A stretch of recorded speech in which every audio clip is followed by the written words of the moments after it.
Mossad itu untuk luar negeri, Shin Bet itu untuk dalam negeri, terus sama Aman. Aman itu intelijen militer Lebanon. Nah, unitnya salah satu unit bagian dari Aman itu namanya 8200. Jadi kalau di kita tuh BAIS lah, intelijennya TNI. Dan ketika dimintain tolong, bagaimana respon dari Trump ini? Trump kan kita lihat ngamuk ya, dia di X kan dia bilang bahwa hentikan perang segera, Iran tidak boleh memiliki senjata nuklir. Pokoknya dia pakai huruf besar semua. Terakhir kan kosongkan Teheran kan, itu kan itu. Nah itu kita akan lihat apakah Amerika akan intervensi militer secara langsung. Saya kira kalau itu sampai terjadi, Rusia sama Cina yang selama ini di belakang Iran mungkin nggak akan tinggal diam. Kalau nggak salah yang udah statement Pakistan. Pakistan memang menterinya udah dari awal bilang kan kita ikut bantu. Nah Rusia, nah ini yang harus kita lihat. Tapi kalau misalkan Amerika sampai memang benar-benar intervensi militer, ini perang akan meluas. Ya. Dan itu bahayanya tadi, ya perang nuklir mungkin bisa saja terjadi, bisa aja. Nah itu tinggal bagaimana. Cuma kalau misalkan kita membayangkan Amerika invasi seperti ke Afgan atau ke Irak, itu tidak mungkin. Dia udah belajar 2 kali kalah di Afgan, kalah di Irak. Kan walaupun invasi akhirnya mundur juga, gak kuat ngelawan orang asli Akamsi gitu. Tapi kayaknya nggak akan mudah, karena yang pasti Cina atau Rusia itu ngelihat kalau Amerika mau bantu, berarti boleh dong kita bantu Iran, kan gitu kan? Dipikir gitu. Karena kalau mereka semana-mana gini, setelah nextnya mereka yang akan jadi target kan. Nah ini Amerika masih berhitung. Amerika pasti berhitung juga tuh. Kalau misalnya dia ngebantu, kan sekarang yang membantu Israel cuma tinggal Amerika. Eropa udah mulai mikir. Ya kan maksudnya untuk ngebantunya dia juga melihat bahwa gue secara pemerintahan pribadi gue kalau bantu Israel, gue gak akan dipilih lagi sama rakyat, kan seperti gitu. Sekarang udah mulai mereka menarik diri untuk ngebantu kan. Kalau ngebantu Amerika jadi sendirian sebenarnya. Sedangkan harus ngelawan Rusia, Cina, Pakistan. Yang kalau kita lihat ini nggak kaleng-kaleng nih, tiga-tiganya gede-gede semua nih. Semuanya punya kekuatan nuklir itu 3. Nah, bicara nuklir sendiri nih bang, saya melihat bahwa di setiap, kan ada beberapa negara yang punya nuklir kan, Korea Utara, Pakistan, Iran, India, Amerika, Israel, Rusia, Prancis, Inggris, Cina. 9 negara.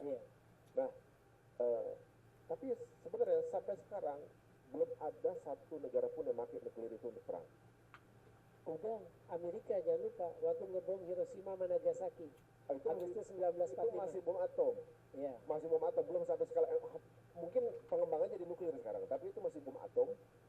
Dan itu memang impactnya sebesar itu sih gitu. Tapi kalau dari teknologi memang mungkin bisa terjadi kerusakan yang lebih besar sih akan jadi. Nah tapi ini seperti saya ngeliatnya seperti semacam cyber antar bangsa, masing-masing punya tombol. Kalau ada satu yang make, semua akan habis. Nah ini gimana nih bang, kalau misalnya perang nuklir terjadi, misalnya Amerika nyerang nih, New York habis juga. Dia mikir juga nih, kalau dia nyerang Iran, dia harus siap-siap nih New York diserang sama Rusia, sama Cina, sama Pakistan. Berani nggak dia gitu kan? Nah mau nggak mau kan untuk menyerang Timur Tengah, Amerika kan butuh pangkalan militer. Nah negara mana itu dipakai? Apakah Arab Saudi? Nah ini bingung juga nih, karena Arab Saudi sekarang berpihak sama Iran. Sebenarnya gini, kalau kita berbicara kenapa Iran itu selalu dituduh mengembangkan senjata nuklir, itu sebenarnya sekedar alasan Amerika. Seperti ketika ingin menumbangkan Saddam. Saddam punya senjata pemusnah massal, kata George Bush, kata Tony Blair. Ternyata akhirnya bohong, itu kan bohong. Dan mereka nggak ada yang dikenai tanggung jawab nih yang bohong nih. Udah invasi negara orang, bikin jutaan orang tewas. Irak hancur, terus ngambil minyaknya katanya. Minyaknya juga. Nah iya itu makanya. Memang negara itu perampok banget memang. Nah itu artinya begini, tuduhan yang dilakukan terhadap Iran ini kan seperti standar ganda. Iran udah ngasih kesempatan IAEA, Badan Tenaga Atom Internasional, boleh datang inspeksi fasilitas nuklir kita. Artinya kan Iran terbuka. Dia artinya kan kalau dia ngasih kesempatan orang untuk datang ngecek benar nggak bikin senjata nuklir enggak, artinya kan dia jujur. Kan Iran bilang kita nggak ingin bikin senjata nuklir, kita bikin program nuklir kita untuk kepentingan sipil, yaitu untuk energi dan kesehatan. Tapi Amerika tidak pernah menekan Israel untuk mengizinkan IAEA. ngecek program nuklirnya. Kan Israel nggak pernah mengumumkan dia punya nuklir, tapi semua orang tahu dia punya nuklir. Karena saya pernah wawancara salah satu pembocor nuklir Israel pada tahun 2004, itu namanya Mordechai Vanunu. Dia baru keluar dari penjara 18 tahun karena dia bocorin program rahasia nuklir Israel ke koran The Sunday Times Inggris, London. Keluar itu saya wawancara, dan ya itu tadi dia bilang 2004 saja Israel sudah punya 200 bom nuklir, tapi kan selalu dilindungi Amerika. Nah, jadi tuduhan nuklir terhadap Iran ini itu kan dimulai 2002, itu sebagai alasan bagaimana untuk menumbangkan rezim anti Israel yang ada di Iran. Saddam kan juga anti Israel, anti Barat. Dia juga mendukung kalau perjuangan Palestina. Nah, Iran juga sama. Jadi kenapa Iran dituding sedang mengemas senjata nuklir ini sebagai alasan bagaimana untuk menjustifikasi untuk menumbangkan rezim mulai berkuasa sejak 1979. Kalau Iran nggak anti Israel mungkin nggak akan dirusak, nggak akan diganggu lah. Kan semua yang diganggu kan itu Gaddafi anti Israel. Kalau dibilang wah ini adalah kan ketika revolusi Arab itu kan 2010-2011 sampai ke Suriah. Kenapa yang kena orang-orang yang rezim-rezim yang tanda kutip yang disebut diktator yang anti Israel? Suriah, Assad anti Israel. Sedangkan negara-negara kerajaan Mesir juga tuh. Mesir Hosni Mubarak. Bukan, yang setelahnya. Oh, ini Mursi. Nah, iya kan Mursi pengen dieksekusi. Iya, dieksekusi. Dia pengen batalin perjanjian Camp David. Itu kan semua yang anti Israel yang dikejar. Sedangkan yang gak anti Israel walaupun dia diktator, nature-nya kerajaan, kan diktator. Kalau Mesir sekarang anti Israel kan? Enggak, karena kan presidennya orang militer, si Abdul Fattah Sisi. Dia mempertahankan perjanjian Camp David, sedangkan Mursi dari Al-Ikhwan pengen batalin itu. Makanya kenapa dia dijatuh. Mumpung ke situ, Bang. Arti kemarin waktu ada global masuk ke Gaza yang nggak boleh dilanjutin ke Israel, berarti memang agendanya begitu atau enggak? Ya, rezim-rezim yang punya hubungan diplomatik dengan Israel ini kan mereka tuh punya apa sih istilahnya keistimewaan. Kayak Mesir itu dapat bantuan militer dan ekonomi tiap tahun 1,4 miliar dolar dari Amerika karena punya hubungan diplomatik. Yordania 1,7 miliar dolar dari Amerika. Nah sama sekarang rezim baru di Suriah ini kan udah bukan anti Israel. Dia mencoba dia nggak mau ngulang kesalahan Assad yang pro Iran kan yang anti Israel. Dia sekarang rezim Asyara yang baru ini ya dia harus pro ke Amerika, nggak boleh bermusuhan dengan Israel kalau memang dia mau bertahan. Kan itu yang kenyataan yang terjadi seperti itu. Jadi kalau sekarang kalau kita lihat misalnya membebaskan Palestina juga kan harus ada dua pintu nih, Yordania dan Mesir.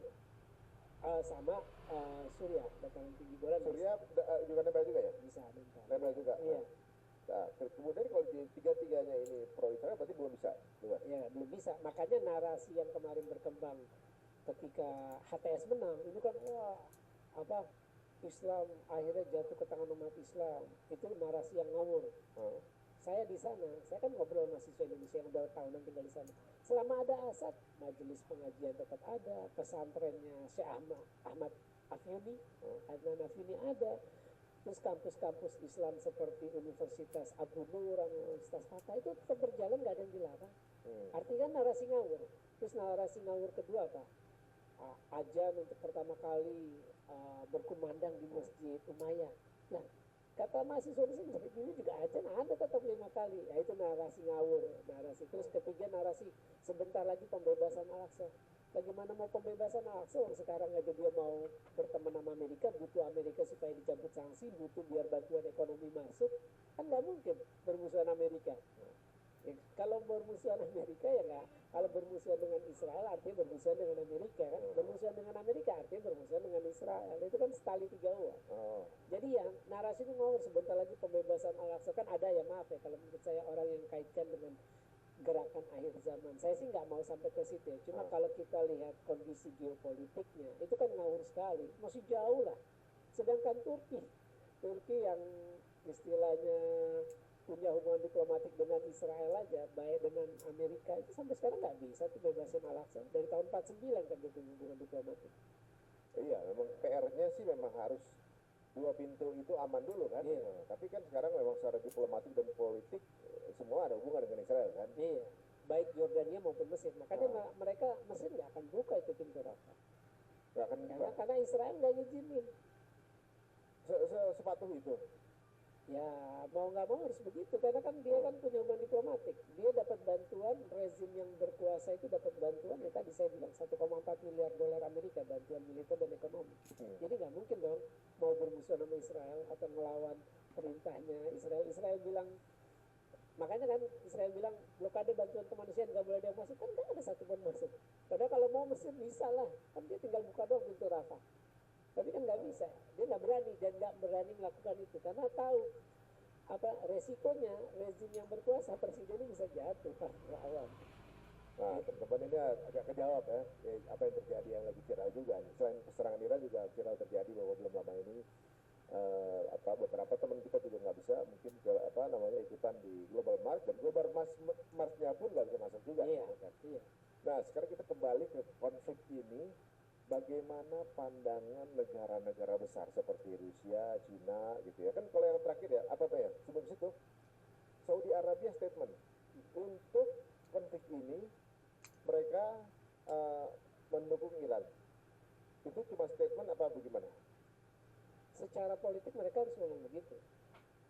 Kenapa mereka harus ngomong begitu? Karena kalau mereka ngomong pro Israel, hancur dong citra Arab Saudi. Ketika Gaza sedang digenosida, Israel biadab melakukan kejahatan perang, kejahatan kemanusiaan, terus tiba-tiba Saudi bilang kami mendukung Israel dalam perang ini. Artinya kan mendukung orang yang sedang membantai rakyat Palestina. Itu kan ya citra Arab Saudi atau citra negara manapun ya bakal hancur. Tapi kalau secara konkret supportnya ada nggak? Supportnya kalau kita lihat nih dalam konteks haji ya kan jemaah haji Iran ada sekitar 80.000 belum bisa pulang. Itu putra mahkota Arab Saudi sekaligus Perdana Menteri Pangeran Muhammad bin Salman dan menyatakan kita akan menerima dan melayani dengan baik mereka sampai ada penerbangan kembali sampai situasi di Iran. Sekarang penerbangan di jalur itu lagi tutup semua. Jadi kalau mau ke Iran itu kan saya kalau panjang mungkin insya Allah ke Iran. Kalau panjang ya perangnya.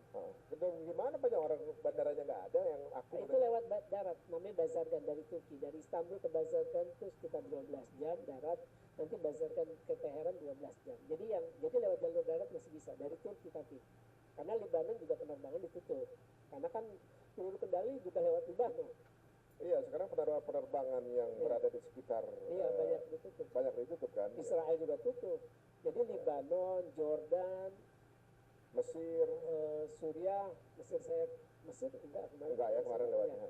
Suriah, Libanon, Jordan itu tutup wilayah udaranya buat penerbangan. Atau muter ya, muter sih kayaknya nggak mahal. Iya, lewat Turki sih memang. Turki baru bisa kemana-mana.